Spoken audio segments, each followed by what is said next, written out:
entrusted to the early church and the Qumran community, was effectively hijacked and converted into something that would no longer accommodate its progenitors.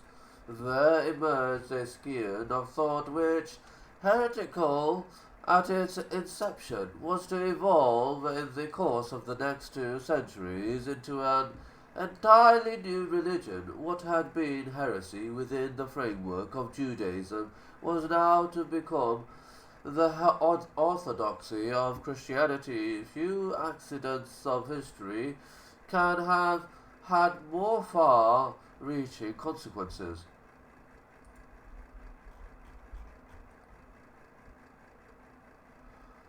Postscript. The story of the scrolls is, needless to say, unfinished. The plot continues to unfold, taking new twists and turns.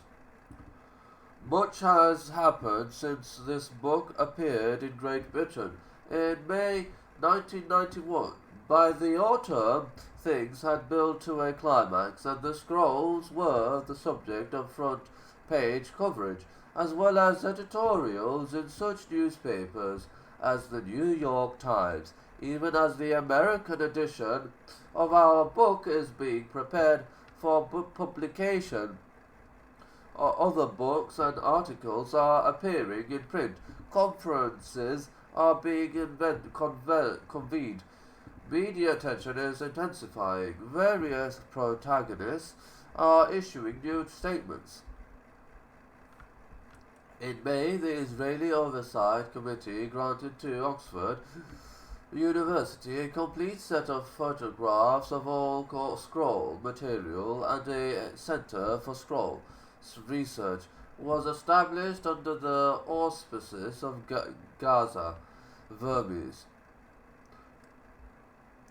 Access, however, was still rigorously restricted, still denied to independent scholars. Interviewed on British television, Professor Norman Golb of the University of Chicago queried the purpose of such a center. Was it, he asked, simply to be a center of frustration? On 5th September, the American press reported that 2 scholars at Hebrew Union College in Cincinnati, Professor Ben Zion Watchholder, and one of his doctoral students, Martin G. Abegg, had broken the monopoly of the Dead Sea Scrolls using the concordance prepared by the international team in the 1950s. They had then employed a computer to reconstruct the text themselves. The results, said to be 80% accurate, were published by the Biblical Archaeology Society under Herschel Shanks.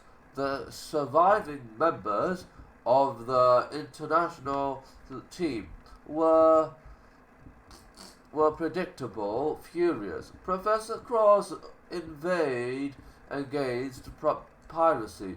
What else would you call it? The deposed George Shrubnall fulminated but stealing on 7th September. However, an editorial in the New York Times endorsed Watchholders and Abegg's action. Some of the committee might be tempted to charge the Cincinnati scholars with piracy.